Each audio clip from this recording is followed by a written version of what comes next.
नमस्कार, मैं हूं पंकज जायसवाल और आप देख रहे हैं the hope classes.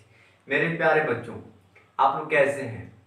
I hope कि आप अच्छे होंगे और आप लोग लॉकडाउन के नियम का पालन भी कर रहे होंगे। तो मेरे प्यारे बच्चों, आज हम लोग क्लास 10th का केमिस्ट्री शुरू करेंगे। Chapter number first, chemical reaction and equation, रासायनिक अभिक्रियाएं एवं समीकरण। तो बच्चों, हम लोग बहुत ही बेसिक से शुरू करेंगे ताकि जो बच्चे 9th में नहीं पढ़े हैं, चाहे कम जानते हैं, तो उनको भी यहाँ समस्या ना हो। ठीक है बच्चों, आइए इसको हम लोग शुरू करते हैं। तो सबसे पहले बेसिक बात करेंगे। तो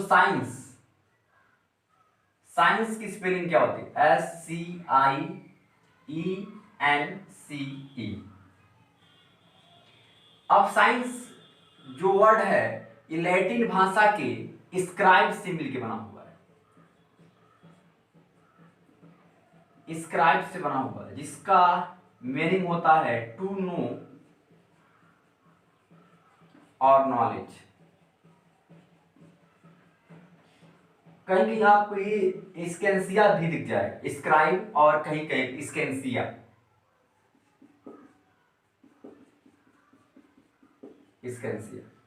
तो इसका दोनों का मीनिंग क्या होता है? टू नो और नॉलेज, यानी कि जानना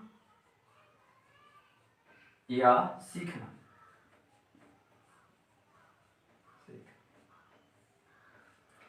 या अगर मैं बात करूं विज्ञान की, अगर तो विज्ञान ये दो शब्दों से मिलकर बना हुआ है, वी प्लस ज्ञान। वी का अर्थ क्या होता है बच्चों? विशिष्ट या विशेष, विशिष्ट। और ज्ञान का मीनिंग क्या होता है? जानकारी, यानी कि कोई विशेष जानकारी ही क्या कहलाती है? विज्ञान। यानी जानना सीखना क्या कहलाती है? विज्ञान कहलाती है। इसका परिभाषा भी आपने पढ़ा होगा, किसी सुव्यवस्थित सुसंगठित क्रमबद्ध ज्ञान को विज्ञान कहते हैं। ज्ञान ही विज्ञान है। बहुत सारे अनंत परिभाषाएं हैं विज्ञान के। ठीक है बच्चों, तो आप जैसे भी आप चाहें कह सकते हैं, बस उसका सेंस जो स्पष्ट होना चाहिए। अब बच्चों, साइंस को 3 भागों में बांटा गया। क्लास 9th 10th के आधार पे अगर मैं कहता हूं तो साइंस को 3 भागों में बांटा गया है। पहला क्या होता है बच्चों? फिजिक्स, इसको हम कहते हैं भौतिक विज्ञान। सेकेंड क्या होता है? केमिस्ट्री होता है। एंड थर्ड क्या होता है? बायोलॉजी। ओके बच्चों, तो इस सेक्शन में, इस वीडियो में हम लोग बात करेंगे केमिस्ट्री के बारे में।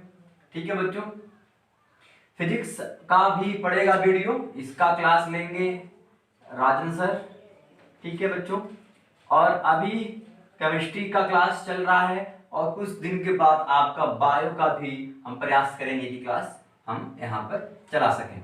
तो अभी हम बात करेंगे केवल केमिस्ट्री के बारे में। तो बच्चों, केमिस्ट्री है क्या?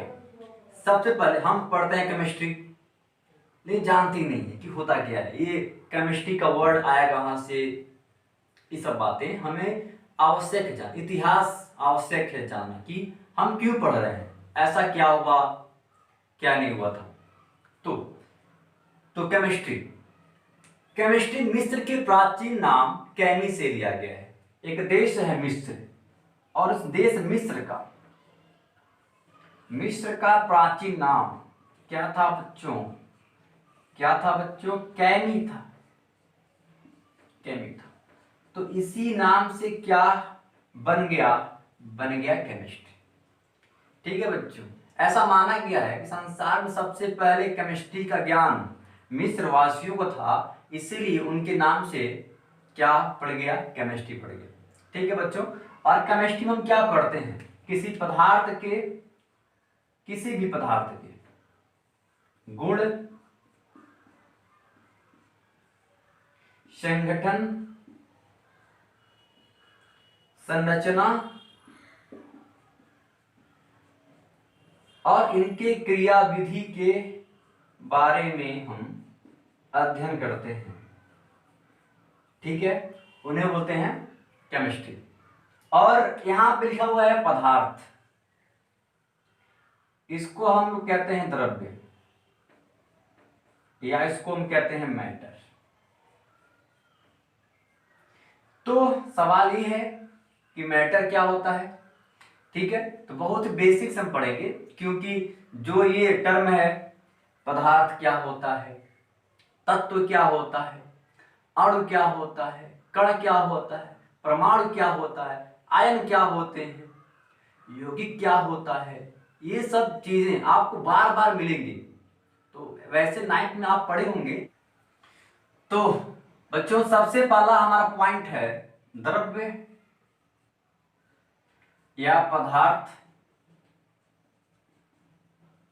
इसको हम लोग कहते हैं मैटर। और क्लास 9th केमिस्ट्री का फर्स्ट पॉइंट होता है, आपको तो याद ही होगा। तो बच्चों द्रव्य क्या होता है, तो आप कहेंगे कि सर द्रव्य जो स्थान घेरता है, इसमें भार होता है, जिसको हम अपनी ज्ञानेंद्रियों के द्वारा महसूस कर सकते हैं, उन्हें बोलते हैं द्रव्य। तो अभी आप जहां बैठे हुए हैं, आपके आसपास हर चीज, सबके पास भार होगा, स्थान घेर रहा होगा। जैसे कि कलम, किताब, ये मार्कर भी तो द्रव्य है, इसका कैप भी तो द्रव्य है, ये बोर्ड भी द्रव्य है। आपके पास जो भी चीजें, कलम, कॉपी, किताब, लोहा, एल्युमिनियम, सोना, चांदी, जो भी चीजें, कुर्सी, मेज, जो भी आपको दिख रहा होगा, सब क्या है, द्रव्य है, सिवाय एक चीज के। सब कुछ जो आपके आसपास है द्रव्य है, लेकिन एक चीज द्रव्य नहीं होता है, वो है लाइट, प्रकाश।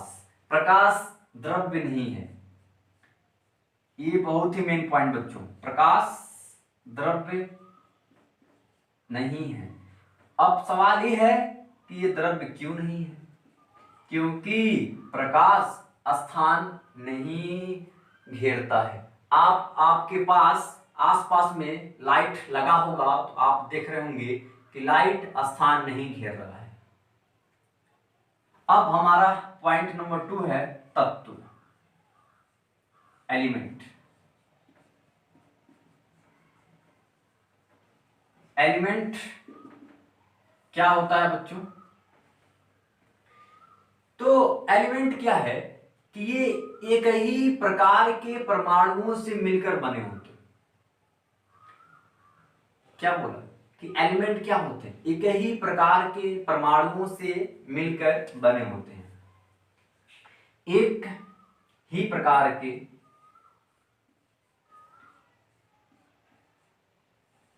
या आप बोलेंगे समान प्रकार के, ठीक है, एक ही प्रकार के परमाणुओं से मिलकर बना होता है।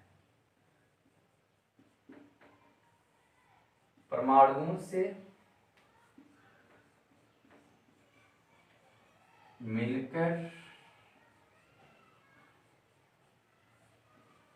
बना होता है। जैसे आपने देखा होगा लोहा, जो फैन आपका है, फैन में क्या है, लोहा लगा हुआ बच्चों। आपने देखा होगा एल्युमिनियम, सोना, चांदी, ये सब हैं क्या, ये सब आपके एलिमेंट हैं। तो आयरन मीन्स क्या, Fe, aluminium Au gold, Ag silver, etc। Okay बच्चों, अब हमें पता कैसे चलेगा कि आयरन हमारा एलिमेंट है, चाहे एल्युमिनियम, गोल्ड, सिल्वर हमारा एलिमेंट है। तो बच्चों एक बात, हम क्या करेंगे, हम जाएंगे लैब में, और लैब में जा चेक करेंगे कि इसमें क्या क्या मिला हुआ है, ये जो Fe बना हुआ है किनसे मिलकर बना हुआ है। तो हमने चेक किया तो हमें मिला कि इस आयरन में, लोहे में छोटे छोटे आयरन के वहां पे कण है, छोटे छोटे, और कितने हैं उसको हम काउंट नहीं कर सकते हैं, ये मिलियन में होते हैं। इसको हम काउंट नहीं कर सकते। जैसे कि आपने देखा होगा एक जल की बूंद को, तो जल की बूंद में क्या होता है, जल की बूंद में लगभग 10 की पावर 26 कण होते हैं। 10 की पावर लगभग 10 की पावर 26 कण होते हैं एक जल की बूंद में।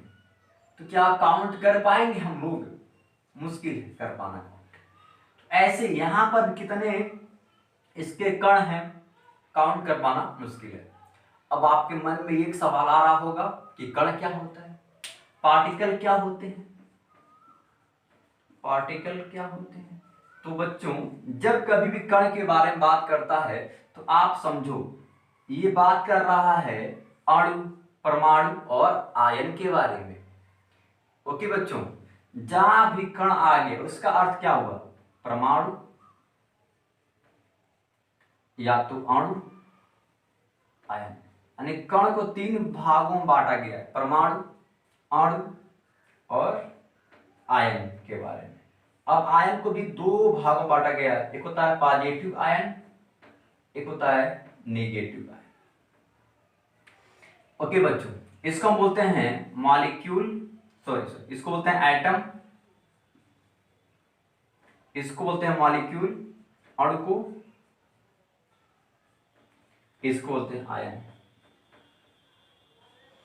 अब परमाणु क्या होता है, ये इलेक्ट्रॉन, प्रोटॉन, न्यूट्रॉन से मिलकर बने होते हैं। अणु क्या होता है, ये 2 या 2 से अधिक परमाणुओं से मिलकर बने होते हैं। यानी कि परमाणु परमाणु को मिलाने से क्या बनेगा, ये बनेगा अणु।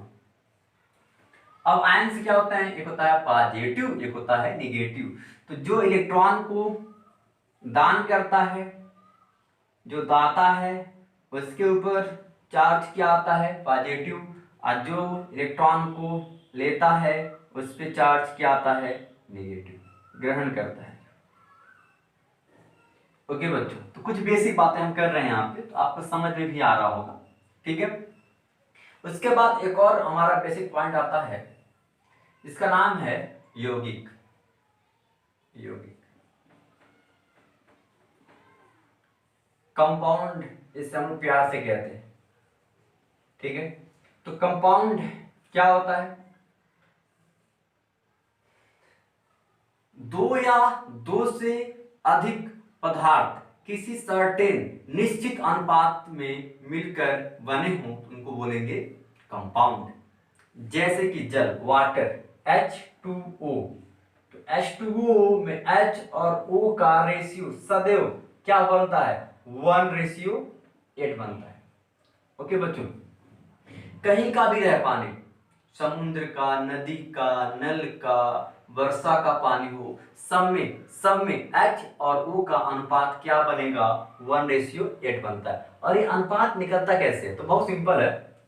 देखो यहाँ पे H/O निकालना हमको, H क्या बनता है 1, वो क्या बनता है 8 और 16। इसको क्या बोलते हैं, परमाणु क्रमांक, और ये क्या है, परमाणु भार या द्रव्यमान संख्या। ठीक है, तो हम यहाँ पर क्या लेंगे, हम लेंगे यहाँ पे उसका परमाणु भार। तो यहाँ पर 1 H का 1 है, 2 H का क्या बनेगा, 2 बनेगा, रेशियो 1 O का 16 बनेगा। आप यहाँ पर देखो दोनों में कॉमन क्या है, 2, तो आप 2 से यहाँ पे भाग कर, तो क्या बन गया 1:8, जो कि अभी मैंने यहाँ पर कहा भी था।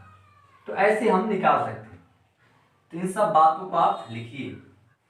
तो प्यारे बच्चों, हमारे चैप्टर का नाम है रासायनिक अभिक्रिया एवं समीकरण, chemical reactions and equations.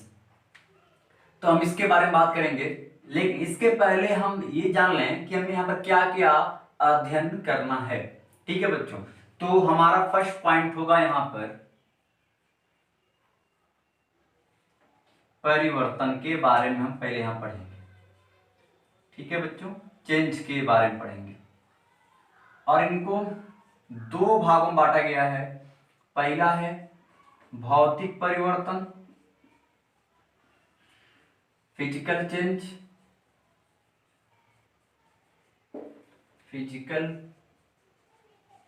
Change, and इसका सेकेंड होगा रासायनिक परिवर्तन, केमिकल चेंज, केमिकल।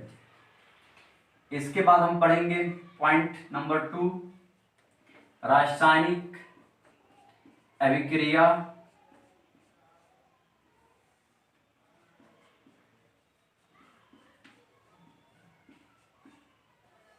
एवं समीकरण, chemical reaction and equation. Okay बच्चों, इसके बाद हमारा पॉइंट नंबर 3 होगा रासायनिक अभिक्रिया को बैलेंस करना, रासायनिक अभिक्रिया को संतुलित करना। सीखेंगे हम कि कैसे इसको हम बैलेंस करते हैं। फिर इसके बाद आएगा पॉइंट नंबर 4, हम पढ़ेंगे रासायनिक अभिक्रिया के बारे में। रासायनिक अभिक्रिया, ये 4 होते हैं, उनके बारे में पढ़ेंगे। वे क्या होते हैं, कैसे बनते हैं रिएक्शंस। तो पहले फर्स्ट होगा हमारा संयोजन अभिक्रिया, संयोजन। सेकेंड होगा वियोजन, देन थर्ड होगा इसका विस्थापन,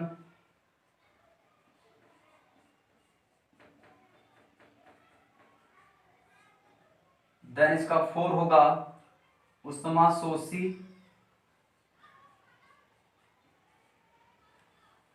व उष्माक्षेपी अभिक्रिया, एक्सोथर्मिक एंड एंडोथर्मिक रिएक्शंस। ठीक है बच्चों। उसके बाद फिर तुम्हारा पॉइंट आएगा ऑक्सीकरण व अपचयन reactions, oxidation and reduction reaction, ऑक्सीकरण एवं अपचयन अभिक्रिया।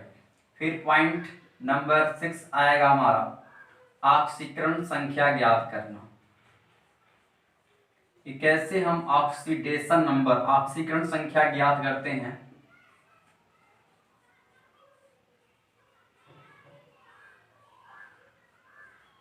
ज्ञात। ओके बच्चों, इसके बाद हमारा पॉइंट नंबर 7 होगा, जो कि हमारा लास्ट पॉइंट होगा, वो होगा रेडॉक्स अभिक्रिया। रेडॉक्स अभिक्रिया ये क्या होता है पढ़ेंगे, जहां पर ऑक्सीकरण अपचयन रिएक्शन दोनों एक साथ होते हैं, उनको हम बोलते हैं रेडॉक्स रिएक्शन। कितना हम पढ़ेंगे बच्चों, ठीक है। ये हमारा फर्स्ट का सिलेबस होगा, इतने पॉइंट पढ़ेंगे। और सबसे पहले हम पढ़ेंगे चेंज के बारे में, परिवर्तन के बारे में। इसको आप अपनी कॉपियों में लिखें पहले, ठीक है, लिखिए। तो प्यारे बच्चों, अब हम बात करेंगे अपने फर्स्ट पॉइंट के बारे में, जो कि था परिवर्तन, चेंज। तो हम देखते हैं अपने जीवन में कि कुछ ऐसी चीजें होती हैं जहां पर बदलाव आता है, परिवर्तन होता है, और कहीं कहीं ऐसी चीजें होती हैं जहां पर परिवर्तन नहीं आता है। इसको हम समझेंगे। जैसे कि लिखा हुआ है यहाँ पे A plus B, A plus B का आपस में हमने करा दिया रिएक्शन, और सपोज दैट हमको मिल गया यहाँ पे C। ओके बच्चों, और इसको हम कहते हैं अभिकारक। ठीक है बच्चों, अभिकारक, या इसको हम कहते हैं क्रियाकारक।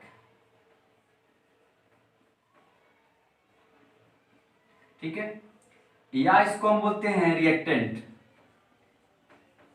क्या बोलते हैं बच्चों, रिएक्टेंट। और जो हमें प्राप्त होगा उनको हम बोलेंगे क्या हो, उत्पाद, उत्पाद, प्रोडक्ट। इसको हम पढ़ते हैं गिब्स। क्या पढ़ते हैं? गिब्स। ओके, इसको, इस एरो को, ठीक है ना, गिब्स। तो a प्लस बी का हमने करवा दिया रिएक्शन, तो क्या बन गया C, यानी कि यहां पर क्या हो गया? परिवर्तन हो गया। पहले A B था और अब क्या बन गया? C बन गया। ठीक है, तो यहां पर क्या हो गया? परिवर्तन। सपोज दैट कभी कभी होता है कि C प्लस D का आपस में रिएक्शन कराने पर कुछ भी चेंज नहीं होता है, हमें पुनः C प्लस D ही प्राप्त हो जाता है, यानी कि यहाँ पर परिवर्तन नहीं हुआ है। यहाँ पर जो अभिकारक था हमें सेम टू सेम वही मिल गया उत्पाद, तो कहेंगे कि यहाँ पर परिवर्तन नहीं हुआ। और यहाँ पर A प्लस बी था तो क्या बन गया? C, यानी कि अभिकारक कुछ और था, उसके बाद उत्पाद कुछ और हो गया, तो हम बोलेंगे कि ये यहाँ पर एक केस में क्या हो रहा है? परिवर्तन हो रहा है, और अभिकारक उत्पाद दोनों अलग अलग यहाँ पे आपको दिख रहे होंगे, और यहाँ पे अभिकारक उत्पाद सेकेंड रिएक्शन में सेम टू सेम है, यानी कि यहाँ पर कोई भी परिवर्तन नहीं हो रहा है। तो इसी परिवर्तन के आधार पर इनको दो भागों में बांटा गया है, जैसा कि मैंने आपसे कहा था, भौतिक परिवर्तन और रासायनिक परिवर्तन। तो हम पहले बात करेंगे भौतिक परिवर्तन। तो बच्चों, इनको दो भागों में बांटा गया है, इन परिवर्तन को दो भागों में बांटा गया है। फर्स्ट क्या है? भौतिक परिवर्तन, और सेकेंड क्या है बच्चा लोग? रासायनिक परिवर्तन। ठीक है, यानी कि physical and chemical, physical changes and chemical changes. Okay बच्चा लोग, तो सबसे पहले हम बात करेंगे भौतिक परिवर्तन के बारे में। तो फर्स्ट पॉइंट, भौतिक परिवर्तन एकदम आराम से पढ़ेंगे, ठीक ना बच्चा लोग? क्या टेंशन है यार, लॉकडाउन चल रहा है फिर भी कोई टेंशन नहीं, बस जितना पढ़ा दिया जा रहा है उसमें आपको 100% तैयार होना चाहिए, ठीक है ना? जो बाकी रहेगा उसको भी हम लोग करा देंगे, लेकिन जितना भी आप पढ़ चुके हैं या पढ़ रहे हैं उसका आपको 100% कॉन्फिडेंस हो कि मैं इसको फोड़ सकता हूँ या फोड़ सकती हूँ। ठीक है, तो फिजिकल चेंज के बारे में बात करेंगे, और ये बहुत ही ज्यादा इंपॉर्टेंट है, बोर्ड के पेपर में भी पूछा जाता है, लेकिन साथ ही साथ कंपटीशन के पेपर में भी बहुत एकदम भर भर के पूछा जाता है, चाहे आपका डिप्लोमा हो चाहे कोई भी पेपर हो। सबसे महत्वपूर्ण है एनडीए, आपने सुना होगा एनडीए के बारे में, ठीक है? ऑफिसर्स बनते हैं, सेना में क्या बनते हैं? ऑफिसर्स बनते हैं, जो इस पेपर को पास कर लेता है। तो बच्चों, एनडीए में ये क्वेश्चंस बहुत पूछे जाते हैं, फिजिकल एंड केमिकल से क्वेश्चंस बहुत पूछे भी गए हैं, तो अभी इसे पढ़ने के बाद हम क्वेश्चंस करेंगे, ठीक है?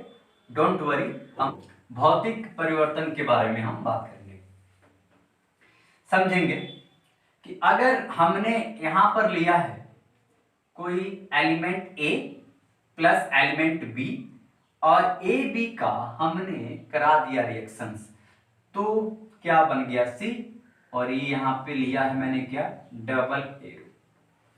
A प्लस बी से क्या बन गया? C। अब इसका अर्थ क्या होगा? इस डबल एरो का अर्थ है, इसको हम बोलते हैं उत्क्रमणीय, उत्क्रमणीय, रिवर्स एबल, रिवर्सेबल। क्या बोलेंगे बच्चों? रिवर्स एबल, उत्क्रमणीय। तो इसका अर्थ क्या हुआ? इसका अर्थ ये हुआ कि अगर A प्लस बी से C बन रहा है, तो C से वापस से A प्लस बी भी बन जाएगा। ये देखिए, ये शो कर रहा है इस एरो से ये बनेगा, और ये शो कर रहा है कि इससे ये बनेगा। तो फिजिकल में क्या होने वाला है कि मैं अभिकारक से उत्पाद को प्राप्त कर सकता हूं, और अगेन उत्पाद से मैं अभिकारक को भी प्राप्त कर सकता हूं। उन्हें क्या बोलेंगे? भौतिक परिवर्तन, ठीक है ना? A प्लस बी से हमने C प्राप्त किया, तो अगेन हम C से A प्लस बी भी प्राप्त कर सकते हैं। उन्हीं को क्या बोलेंगे? उत्क्रमणीय। तो समझेंगे, जैसे कि हमारे पास कोई आइस है, बर्फ है, ठीक है बच्चों, और बर्फ को मैंने क्या किया? गर्म किया, हीट किया। ये क्या शो कर रहा है? भट्टी का सिंबल है, यानी कि मैं इसको गर्म कर रहा हूं। तो बर्फ को गर्म करने पर क्या बनेगा? ये बनेगा जल, पानी बनेगा, जल बनेगा। और अगेन जल को मैंने गर्म किया, तो जल को गर्म करने पर हमें क्या प्राप्त होगा? वेपर, भाप, वाष्प हमें प्राप्त होगा। यानी कि बर्फ को गर्म किया तो जल पहले मिलेगा, जल को गर्म करने के बाद क्या मिलेगा? भाप। आप बताओ, आप मुझे, क्या संभव है कि मैं भाप से वापस जल में आ पाऊं और जल से वापस बर्फ में आ पाऊं? बताओ। यस, संभव है। अगर मैंने भाप को ठंडा कर दिया, ठंडा करने पे क्या बनेगा? जल, और जल को ठंडा करने पर क्या बनेगा? बर्फ। तो आपकी बारी ऐसा एरो, एक का मुंह उधर, एक का मुंह इधर, तो इसको मैंने क्या किया? ठंडा करने पर, ठंडा करने पर। तो हमने क्या देखा कि हमने बर्फ से जल प्राप्त किया, तो फिर जल से वापस हमने बर्फ को भी प्राप्त कर पाया, जल से भाप बना पाया, तो वापस भाप से जल भी बना पाया। ठीक है ना बच्चों? तो वही कहा था मैंने कि अभिकारक से उत्पाद बनेंगे, उत्पाद से क्या बनेगा? अभिकारक। A प्लस बी से C बना और C से A प्लस बी, यानी कि बर्फ से जल बना, जल से बर्फ बना, भाप से पानी बना, पानी से भाप बना। चमक रहा है बात? अरे बोलो, ठीक है, ठीक है। तो हम कहेंगे कि ये क्या है? हमारा भौतिक परिवर्तन है। यानी हमने क्या सीखा यहाँ पे? हमने सीखा कि ये कोई ठोस था, ठोस को गर्म किया तो पहले का बना? द्रव। जल का है? द्रव तो है। फिर से द्रव को गर्म किया तो का बना? बन गया भापवा। का है? गैस है। आप देखते होंगे भाप घर में, देखते हो ना? भपवा कहाँ है? गैस। तो वापस से भपवा को, गैसवा को ठंडा किया, ठंडा किया तो क्या बन गया? द्रव बन गया। फिर द्रववा को ठंडा किया, क्या बन गया? ठोस बन गया। ठीक है। तो क्या बोला मैंने कि ठोस को गर्म किया तो द्रव बन गया, द्रव को गर्म किया गैस बन गया, गैस को कोल्ड किया तो द्रव बन गया, और यहां पे ये क्या बन गया? ठोस। तो यहां पर आपने देखा ये भौतिक हो क्या रहा है? इनका अवस्था चेंज हो रहा है। बच्चों ध्यान देंगे, यानी कि भौतिक परिवर्तन में क्या हो रहा है? अवस्था बदल रहा है। ठीक है, ये सब पॉइंट आपको याद हो। ठीक है, फर्स्ट पॉइंट हमने क्या सीखा कि फिजिकल में क्या हो रहा है कि अवस्थाएं चेंज हो रही है। ठीक है ना? ठोस था, द्रव, फिर गैस, गैस था, ठोस, द्रव में चेंज ऐसे हो रहा है। यानी कि फिजिकल में क्या चेंज होगा? अवस्था चेंज होगा। अब फिर देखो, अब ये बर्फ है, यानी कि पानी है। बर्फ क्या होता है? पानी होता है। जल भी क्या है? पानी का गुण है। इसमें गुण क्या है? पानी का। जल में गुण क्या है? पानी का। वाष्प भी गुण क्या है? पानी का। यानी कि इसका गुण चेंज नहीं हो रहा है, केवल अवस्था चेंज हो रहा है। तो हमने पॉइंट नंबर 2 क्या सीखा बच्चों? ये सीखा कि इनका इनका गुण गुण बदलता नहीं है। दो बातें हो गया, अवस्था चेंज हो रहा है, गुण चेंज नहीं हो रहा है। अभी एक और गुण, क्या आप देखो ना, ये बर्फ है, इसका आकार कुछ अलग होगा। ये कहाँ है? जल है, तो जल का आकार कुछ अलग होगा। ये भाप है, तो भाप का आकार कुछ अलग होगा। तो पॉइंट नंबर थर्ड क्या हो गया कि फिजिकल चेंज में उनका आकार चेंज होगा। तो कहेंगे पॉइंट नंबर थर्ड कि आकार बदलता है, क्योंकि बर्फ का आकार कुछ और होगा, जल का आकार कुछ और होगा और भाप का आकार कुछ और होगा। समझ रहा बात? तो तीन बातें हो गई। क्या क्या? अवस्था चेंज होगा, गुण चेंज नहीं होगा और इसका आकार चेंज होगा। समझ रहा है बात? ऐसे एक और एग्जांपल करेंगे। देखो ये क्या है? स्प्रिंग। इसको मैं पुश कर रहा हूँ, पुश कर रहा हूँ, पुश कर रहा हूँ, फैल रहा है तो ना, फैल रहा है। ये देखो, देखो इसका साइज क्या बढ़ रहा है, यहाँ पे फैल रहा है, ये फैल रहा है, फैल रहा है। इसको छोड़ दो, क्या हो गया? छोटा। फिर से फैलाओ फैलाओ फैलाओ फैलाओ फैलाओ फैलाओ, फैल रहा है फैल रहा है फैल रहा है, ये फिर से छोड़ दो। यानी कि स्प्रिंग का फैलना भी क्या है? भौतिक परिवर्तन। स्प्रिंग ही क्या है? एक भौतिक परिवर्तन है। समझ रहे आप बात? तो सब कुछ लिखो अपने कॉपियों में, इसका परिभाषा भी मैं लिखूंगा लास्ट में क्या होता है, ठीक है? तो बच्चों ऐसे ही एक और हम एग्जांपल यहां पर करेंगे। लिखा हुआ है यहाँ पे कॉपर सल्फेट CuSO4 5 वाटर। इसको हमने गर्म किया, ठीक है बच्चों? तो गर्म करने पर ये बनेगा CuSO4 और इसका जो जल है यहां से गायब हो जाएगा 5 वाटर। ये क्या शो कर रहा है कि ये यहां से गायब हो गया है। कॉपर सल्फेट, इसका जो रंग है, इसका रंग था नीला पहले। क्या था बच्चों? रंग नीला, ब्लू था, ब्लू। देन आफ्टर रिएक्शन इसका जो रंग था चेंज हो गया और क्या बन गया? श्वेत, यानी कि व्हाइट। समझेंगे? कॉपर सल्फेट के विलयन को हमने गर्म किया तो वहां से वाटर गायब हो गया और रंग इसका चेंज हो गया। ये था ब्लू, बन गया व्हाइट। अब सवाल ये है कि ब्लू से व्हाइट कैसे बन गया? बहुत सिंपल आंसर है। कहेंगे क्योंकि यहां से वाटर गायब हो गया, जल यहां से लुप्त हो गया, इसीलिए इसका रंग बन गया सफेद।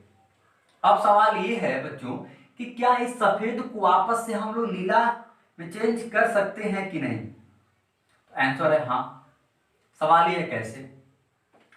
तो आंसर है इसका, इसको वापस से आप जल में डाल दो, ठीक है? वापस से आप इसको वाटर में डाल देंगे तो ये बनेगा CuSO4 5 वाटर। और आगे इसका रंग कैसा हो जाएगा बच्चों? नीला हो जाएगा। चमक रहा है बात आपको? क्या बन गया? ब्लू बन गया, ठीक है? यानी कि हमने यहां पर क्या देखा कि ये कैसा है परिवर्तन? ये तो भौतिक है, क्योंकि पहले यही था, वापस ये मिल गया, तो क्या बन गया? भौतिक परिवर्तन। यानी कि नीला से क्या बन गया? सफेद। यानी कि इनके रंगों में भी परिवर्तन होता है। पॉइंट नंबर 4 कि फिजिकल चेंज में उनके रंगों में भी परिवर्तन होता है। पॉइंट नंबर 4, रंगों में परिवर्तन होता है। ठीक है बच्चा लोग, तो आपने देखा बहुत से सिंपल पॉइंट चल रहा है हमारा फिजिकल चेंज। तो ये चारों पॉइंट को हम मिलाकर इसका परिभाषा बनाएंगे, ठीक है ना? आप हमेशा ट्राई करो समझने का, रट्टा नहीं मारने का बिल्कुल भी, ठीक है ना? जो परिभाषा बना है कैसे बना है समझेंगे बात को, ठीक है ना? परिभाषा जो बनाएंगे कैसे बनाएंगे, इन्हीं प्रयोगों के आधार। अभी मैंने 4 प्रयोग किया यहाँ और देखा आपको कैसे अवस्था चेंज हो रहा है, कैसे इसका गुण चेंज हो रहा है, आकार और रंग में कैसे चेंज हो रहा है, आपने यहां पर देखा, ठीक है बच्चों? तो आप इसको लिखेंगे और इसका परिभाषा अभी हम यहाँ पे लिखेंगे, ठीक है? ये सब एग्जाम्पल था, वैसे परिभाषा के बाद इसको आप अपने कापियों पर लिखना, ठीक है ना? तो बच्चों अब बारी है इसकी परिभाषा की। तो इन्हीं चारों पॉइंट से हम बनाएंगे इसका परिभाषा, डिफिनेशन। आइए लिखते हैं इसका हम लोग परिभाषा, डिफिनेशन। कहेंगे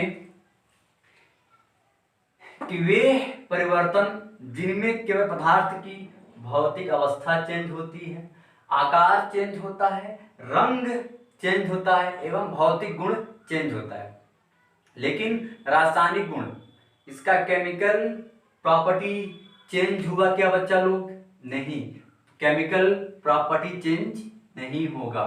ठीक है बच्चों, और इनका गुण भी चेंज नहीं होगा। गुण मीन्स क्या? वही केमिकल प्रॉपर्टी, ठीक है, चेंज नहीं होगा। और इनसे कोई नया पदार्थ बन रहा है क्या? नहीं। बर्फ क्या था? जल था। पानी भी क्या है? जल ही है। तो यहाँ पर कोई भी नया पदार्थ नहीं बन रहा है। उन्हें क्या बोलेंगे? भौतिक परिवर्तन। समझेंगे, लिखेंगे, कहेंगे वे परिवर्तन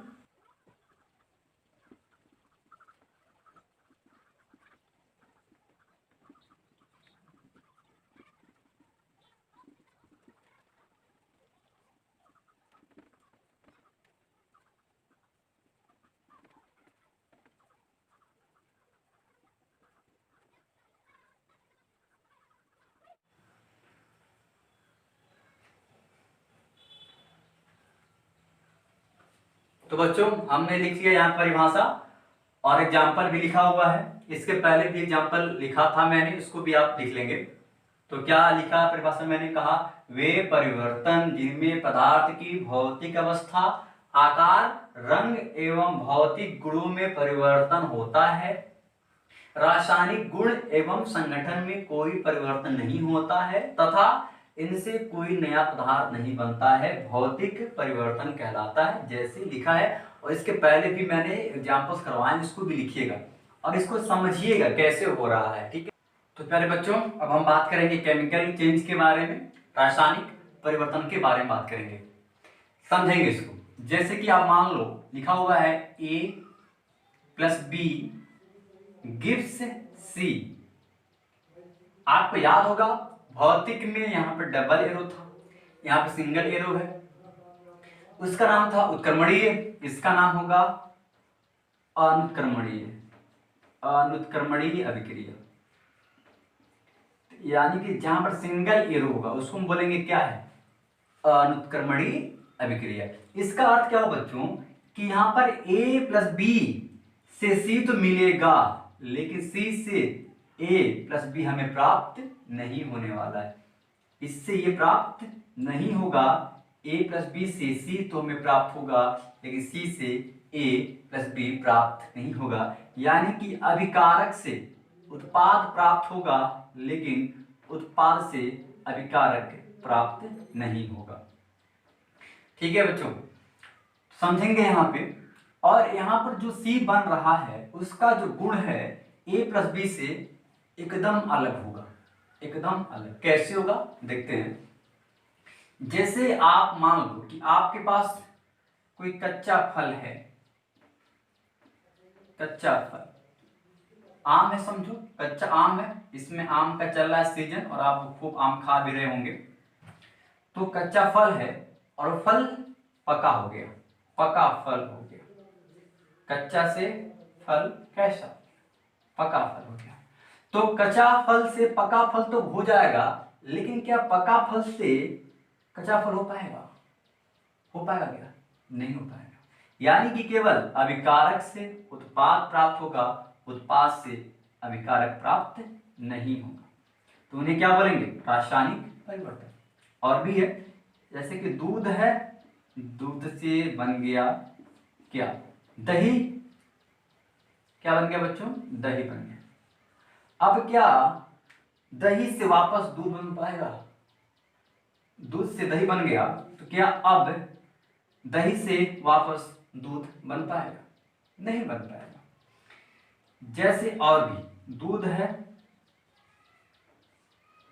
बन गया पनीर, तो क्या पनीर से वापस दूध बन पाएगा? जवाब है नहीं। तो बोलेंगे ये क्या बन गया? रासायनिक परिवर्तन। जैसे समझो कि कोई भी बम है, परमाणु बम है, परमाणु बम है, इसका अगर विस्फोट हो जाए ये ब्लास्ट हो जाए तो क्या जो ब्लास्ट हुए हैं उनको आपस से जोड़ जाड़ के परमाणु बम बन सकता है या कोई भी बम बन सकता है?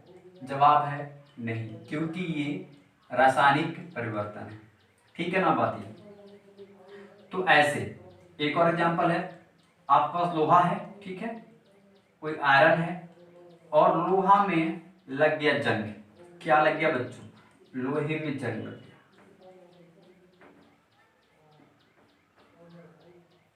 अब क्या संभव है कि पूर्णतः लोहे में से जंग को खत्म किया जा सके? जवाब है नहीं।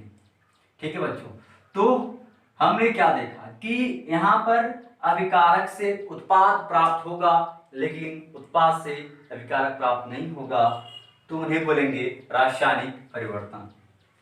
और यहाँ पर क्या क्या चेंज होगा देखते हैं। तो सबसे पहले आप यहाँ पर देख रहे होंगे कि ये इनका भौतिक गुण तो यहाँ पर चेंज हो ही रहा है। भौतिक गुण चेंज हो रहा है, यानी कि अवस्था यहाँ पर चेंज हो रहा है। तो क्या बन गया? भौतिक गुण, यानी कि रासायनिक परिवर्तन में भौतिक गुण में परिवर्तन होगा। भौतिक गुण में परिवर्तन होता है। First point number 2। अब देखो ना, फल था कच्चा, क्या बन गया? पका। तो यानी कि इनका गुण भी यहाँ चेंज हो गया। कौन सा गुण? रासायनिक गुण, यानी कि केमिकल चेंज में रासायनिक गुण भी चेंज होगा। रासायनिक गुण भी परिवर्तित होता है।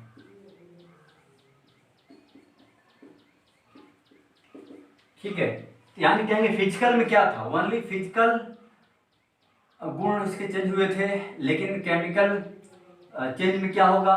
Physical property and chemical property दोनों चेंज होंगे। और यहाँ पे आपको एग्जांपल्स भी मैंने लिखा हुआ है। ठीक है, अब इसकी परिभाषा क्या होगी इसको हम लिखते हैं। तो प्यारे बच्चों, रासायनिक परिवर्तन का परिभाषा लिखा है मैंने। इसी पॉइंट को पकड़ के मैंने यहाँ पे इनका परिभाषा लिखा हुआ है। क्या कहा था मैंने यहाँ पर? कहेंगे भौतिक गुण और रासायनिक गुण दोनों यहाँ पर चेंज होंगे। कहेंगे वे परिवर्तन जिनकी भौतिक एवं रासायनिक गुण मूल पदार्थों से भिन्न होती हैं, रासायनिक अभिक्रिया कहलाती हैं। और इसके एग्जाम्पल्स मैंने कर दिया था पहले, इसको आप यहाँ पे लिख लेंगे। ठीक है, इसको लिखिए। तो बच्चों, केमिकल चेंज का एक और एग्जाम्पल हम करेंगे। जैसे लिखा हुआ है यहाँ पे, कॉपर सल्फेट CuSO4 5 वाटर, इसको हमने गर्म किया। अभी कैसा है? ब्लू यानी नीला है ये। और ये गर्म करने पर ये क्या बनेगा? CuSO4 का ये सफेद रंग का बनेगा, क्योंकि यहाँ से वाटर बाहर निकल जाएगा। और इसको फिर से गर्म कर दो, फिर से, तो ये क्या बनेगा? CuO + SO3। तो ये भी क्या बन गया बच्चों? अभी बन गया काला रंग का। इसका रंग कैसा होगा? काला, ब्लैक होगा, ब्लैक। तो हम कहेंगे बच्चों ये भी क्या है? हमारा एक केमिकल चेंज का हमारा एक एग्जाम्पल। ठीक है, इसको भी लिखना है आप लोग।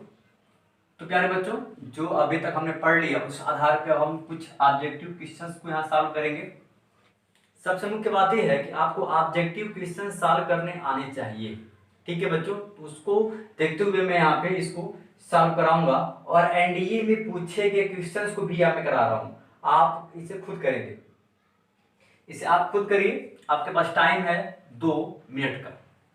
करिए, वीडियो को रोक दें और इस क्वेश्चन को सॉल्व कर लें। और 5 में आप खुद को नंबर देंगे कि आपने 5 में से कितना सही किया। ठीक है, करिए इसको। चलिए, इसको अब मैं करूंगा। तो क्वेश्चन नंबर फर्स्ट, उम्मीद करता हूं आपने इसको कर लिया होगा। ठीक है, तो क्वेश्चन नंबर फर्स्ट कह रहा है कि निम्न में से कौन भौतिक परिवर्तन है? तो ऑप्शंस को हम यहां देखेंगे पहले। तो लोहे में जंग लगना क्या होता है? रासायनिक होता है। ये खत्म हो गया। फलों का पकना भी क्या है? रासायनिक है। बात कर रहा है भौतिक का। ये दूध से दही का बनना भी क्या होता है? रासायनिक। जल का उबलना क्या होता है बच्चा? भौतिक होता है, एग्जाम्पल लिखवाया था मैंने। आपका ये option number first, sorry option number last इसका सही होगा। क्वेश्चन नंबर 2 कह रहा है कि निम्न में से कौन रासायनिक परिवर्तन नहीं है। ये क्वेश्चन एनडीए के पेपर में पूछा जा चुका है, ठीक है। तो इसका आंसर क्या होगा, रासायनिक परिवर्तन नहीं है। दूध का जलना रासायनिक है, फल का पकना रासायनिक है, कोयले का जलना भी क्या है, रासायनिक है, ठीक है। जल का वाष्पन, जल का भाप बनना क्या होता है, भौतिक होता है। तो ये हमारा रासायनिक नहीं है। तो ऑप्शन नंबर इसका क्या बन गया, थर्ड। अगेन एनडीए में पूछा गया क्वेश्चन, 2016 के पेपर में पूछा गया क्वेश्चन। तो कह रहा है इसमें से कौन सा रासायनिक परिवर्तन नहीं है। नहीं है, फलों का पकना क्या होता है बच्चों, फलों का पकना क्या होता है बच्चों, क्या होता है, रासायनिक होता है। दूध से दही का बनना क्या होता है, रासायनिक होता है। जल का हिमीकरण क्या होता है, भौतिक होता है, ठीक है। तो इसका भी ऑप्शन नंबर क्या, थर्ड। जल भोजन का पचना क्या बन गया, रासायनिक बन गया। तो थर्ड ऑप्शन इसका आंसर क्या बनेगा, कौन सा इसमें भौतिक परिवर्तन है, तो लास्ट बनेगा। अब अगला है कि मोमबत्ती कौन सा परिवर्तन है।